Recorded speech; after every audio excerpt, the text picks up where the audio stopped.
అన్నీ ఉన్న మనకి ఇంకా ఏదో కావాలి, ఇంకా అసంతృప్తి, ఇంకా ఏదో కావాలి. కొంచెం దేవుడు ఇచ్చాడంటే దానికి మించి ఇంకోటి కావాలని కోరుకుంటూ ఉంటాం.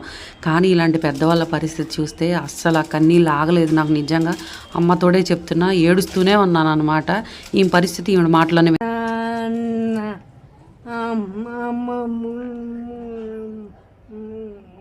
ముగ్గురు పిల్లలు, ఇద్దరు పోయారు, ఒక అబ్బాయి అన్నాడు. ఆ అబ్బాయి చూడ్డా నిన్ను? అయ్యయ్యో. చిన్నపిల్లలుగా ఉన్నప్పుడు మనకి కాలికి మట్టం నీకుండా గుండెల మీద పెట్టుకొని నెత్తి మీద పెట్టుకొని పెంచిన తల్లిదండ్రుల్ని భార్య రాగానే తల్లిదండ్రి పరాయి వాళ్ళు అయిపోతున్నారు, వీధిని పాలైపోతున్నారు. రేపు మన పరిస్థితి ఏంటి? మనని చూసి మన పిల్లలు తయారవుతారన్న కొంచెం ఉండద్దా?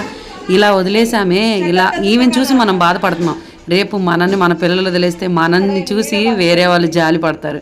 అందుకనే తల్లిదండ్రులను ఎప్పుడు అలా అనాథల పాలు చేయకు.